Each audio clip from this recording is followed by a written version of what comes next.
berdoa kepada Allah tapi dengan nafsu. Berbeda ketika kita dalam kondisi yang terbaik. Bolehkah seorang muslim mengajukan doa kepada sang pencipta untuk menghancurkan saudara muslim? Sebagian ulama mengatakan tercela. Ustaz, aku sudah disakiti sama dia. Aku berdoa kepada Allah. Ini orang doanya orang doaul mazlum mustajab. Kan begitu. Doanya orang yang terzalimi itu kan pasti mustajab. Jadi karena dia manfaatkan itu, karena saya terzalimi Ustaz, saya berdoa Ustaz. Pokoknya semoga keluarga dia hancur.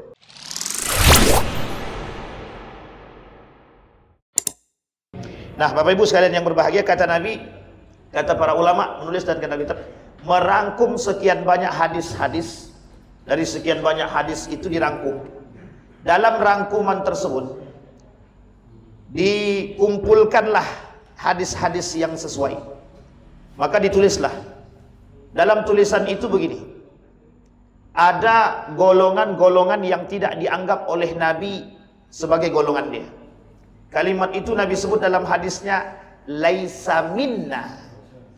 Jadi kalau Nabi bilang laisa minna, berarti dia bukan dari golongan kami. Nah, ulama dalam kitab tersebut, para ulama mencoba memaknai kalimat laisa minna ini apa? Apa arti laisa minna itu? Kata para ulama, arti laisa minna itu bukan dari golongan kami. Kami di sini siapa?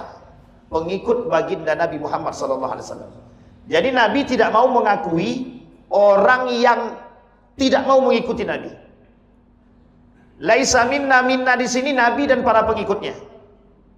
Kalau kita nih, insya Allah yang rajin salawat itu pengikut Nabi. Yang rajin menjalankan sunnah Nabi pengikut Nabi. Maka disampaikan di situ. Ada orang-orang yang bukan dari golonganku, kata Nabi. Dan itu banyak, tidak sedikit. Hadisnya ada 40-an. Jadi kalau 40 berarti banyak. Berapa banyak golongannya? 40 golongan. Nah, kita tak usah bahas semua karena tak habis waktu. Tak cukup waktu. Kata Nabi, laisa minna, bukan dari golongan kami. Diterjemahkan para ulama, siapa mereka? Ada dua. Satu, orang kafir. Karena tidak mungkin orang kafir itu dari golongan baginda Nabi, tidak mungkin. Kenapa orang dia kafir? Yang kedua, orang muslim. Nah, ini yang paling tidak kita suka itu yang ini. Yang kedua ini orang muslim. Orang muslim yang dikatakan oleh Nabi bukan dari golonganku, kata Nabi. Dan inilah yang kemudian ingin kita bahas malam hari ini. Di dalam hadis yang pertama kata Nabi, dalam hadis yang pertama, laisa minna man darabal khudud wa syaqqal juyub wa da'a bi da'wal jahiliyah. Bukan dari golongan kami, kata Nabi, hadisnya sahih. Bukan dari golongan kami orang yang mengalami duka. Dan beliau, orang tersebut meratapi duka tersebut dengan berlebihan. Sangat berlebihan. Sampai merobek-robek baju. Sampai mencakar-cakar badan. Sampai berguling-guling di atas tanah. Wa da'wa bi da'wal jahiliyah. Dan dia berdoa dengan berdoanya orang-orang jahiliyah. Nah, kita lihat dulu. Yang pertama, darabal khudud. Yang pertama ini darabal khudud artinya begini. Orang yang bersedih, sangat-sangat bersedih sehingga mohon maaf lupa akan Tuhan, lupa akan Allah. Nabi sebelum Isra Mi'raj itu sedih apa tak sedih? Yang pertama meninggal siapa? Istrinya. Yang kedua meninggal pamannya. Ketika meninggal dua-dua ini, Nabi sedih. Dalam surat yang lain Nabi sampaikan Allah sampaikan alam nasrah laka sadrak. Artinya apa itu? Alam nasrah laka sadrak. Tidakkah kami, kata Allah, sudah memberikan ketenangan pada hatimu, dalam dadamu? Tidakkah kami sudah bersihkan hatimu? Tidakkah kami sudah berikan ketenangan pada dirimu? Alam nasrah laka sadrak wa wada'na laka dzikr fa inna ma'al usri yusra. Sesungguhnya dalam setiap masalah itu pasti ada solusi. Ada kesusahan, ada kemudahan. Ada masalah, mesti ada solusi. Ini kaitan dengan kalimat tersebut. Nanti kita sampaikan. Kemudian dalam riwayat yang lain, Nabi diperjalankan Isra dan Mi'raj. Salah satu bentuk mukjizat yang kedua yang terbaik setelah Al-Quran. Kata para ulama, Isra dan Mi'raj ini bukan hanya sekedar mukjizat, tapi lebih tepatnya memberikan hadiah dan menghibur baginda Nabi dengan diperjalankannya. Sampai di sini paham ya Bapak Ibu? Jadi kalau bapak-bapak istri sedang marah, sedang sedih, ajak jalan-jalan. Tapi jangan ke mall. Itulah yang diharapkan ibu-ibu kata dia kan. Baik, kembali kepada poin tadi. Nah, kembali kepada poin tadi. Apa maksudnya? Allah tidak menginginkan Nabi melakukan perbuatan yang tidak disuka. Tapi karena Allah tahu bahwa ini adalah Nabi, Nabi tidak mungkin melakukan perbuatan yang tidak disukai oleh Allah. Hanya saja, satu ketika Nabi berjalan. Ketika Nabi berjalan, Nabi lihat seorang perempuan sedang berada di kuburan, menatapi meninggalnya sang suami dengan berguling-guling di atas tanah. Keluar hadis Nabi. Muncul Nabi katakan dalam hadisnya, kata Nabi, la'anallah zawaratul kubur.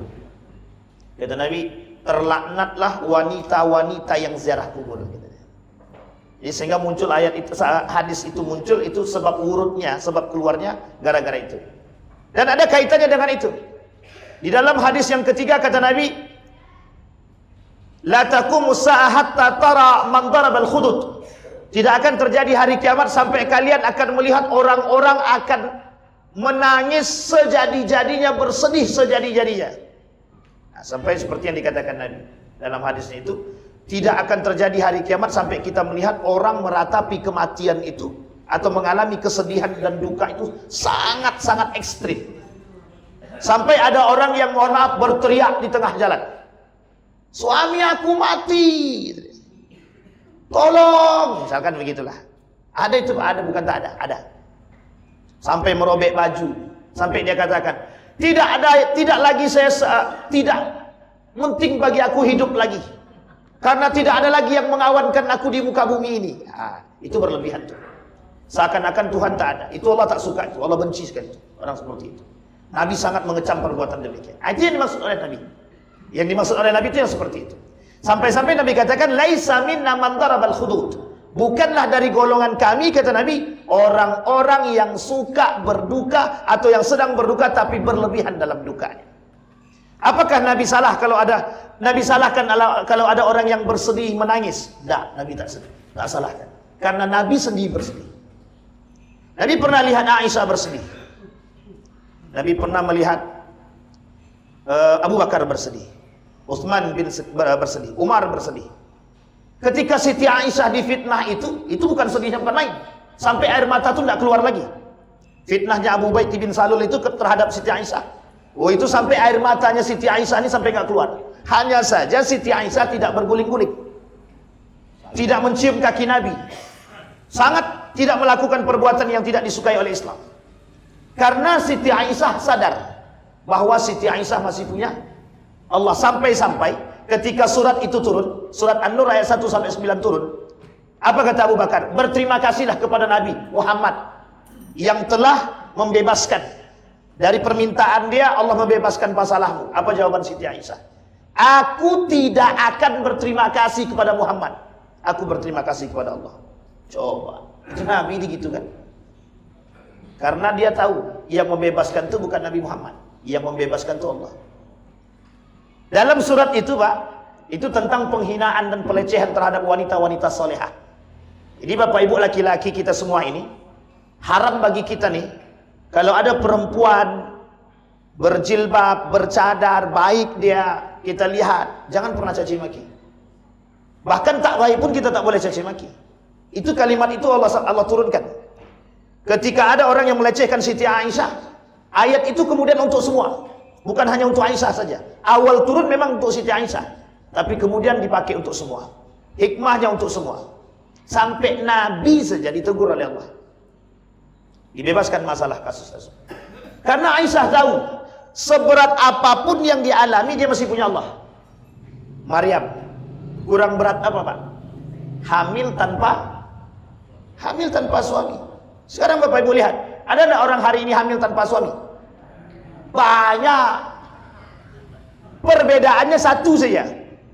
Kalau Maryam hamil tanpa suami, ya kan? Kalau perempuan sekarang hamil tanpa suami juga. Perbedaannya Maryam tidak pernah disentuh, perempuan sekarang marriage by accident. Bahkan ada yang nggak nikah itu, hamil duluan, nggak nikah dia, digugurkannya. Itu lagi tren sekarang. Jadi lagi tren sekarang itu orang sudah hamil dia, jadi langsung digugurkan. Apa namanya? Abakalaha. Ini ada lagu tuh. Apa namanya itu? Ana Iyusuke. Astagfirullah wa atubu ilaih. Kemudian kalimat selanjutnya syaqqal juyub. Sampai dia merobek-robek bajunya. Yang tidak diinginkan oleh Nabi itu adalah berlebihan. Ingat kalimat ini berlebihan. Bapak Ibu bersedih silakan, memecah gelas jangan, menumbuk dinding jangan, menumbuk lemari jangan, menyakiti badan jangan, tak makan seumur hidup jangan. Apalagi? Pecahkan piring jangan. Apalagi kalau piring tetangga yang kita pecahkan jangan. Apalagi sudah rumah ngontrak, kemudian berkelahi suami istri, dihancurkannya rumah orang itu tadi. Itu penjara itu, Pak. Penjara.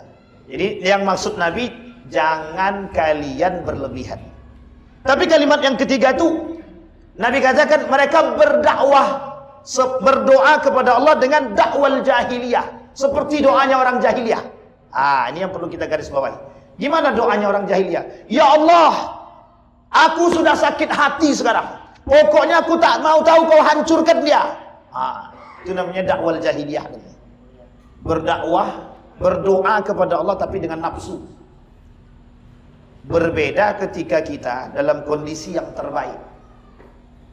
Bolehkah seorang muslim mengajukan doa kepada sang pencipta untuk menghancurkan saudara muslim yang lain? Sebagian ulama mengatakan tercela, perbuatan tercela. Ustaz, aku sudah disakiti Ustaz, sama dia Ustaz. Aku berdoa kepada Allah. Ini orang doanya orang doaul mazlum mustajab. Kan begitu, doanya orang yang terzalimi itu kan pasti mustajab. Jadi karena dia manfaatkan itu. Karena saya terzalimi Ustaz, saya berdoa Ustaz. Pokoknya semoga keluarga dia hancur. Itu tidak boleh Bapak Ibu, tidak boleh. Tidak boleh kita berdoa yang tidak baik untuk saudara-saudara kita. Tapi dia sudah berdoa, sudah menghancurkan rumah tanggaku Ustaz. Apakah doa itu harus untuk yang tidak baik? Kita berdoa yang tak baik itu jarang Allah kabulkan. Bahkan Allah tidak mau kabulkan. Nah, itu yang hadis yang pertama. Sangat dibenci oleh Nabi. Bahkan Nabi mengatakan bukan dari golonganku orang yang bersedih, berduka, tapi mereka berlebihan dalam sedihnya, berlebihan dalam amarahnya, berlebihan dalam dukanya, sampai tak mau makan, sampai mengatakan lebih baik aku mati daripada harus hidup sendirian, dan lain sebagainya. Bapak Ibu, itu sudah salah perbuatan itu. Maka kuncinya as-sabr, bersabar. As-sabru minal iman. Sabar itu bagian daripada iman. Makanya Allah katakan wasta'inu bis-sabri was-salah. Kalian kalau punya masalah, kata Allah, sabar, datang kepada Allah. Apapun itu masalah, mesti ada solusinya setelahnya. Baik.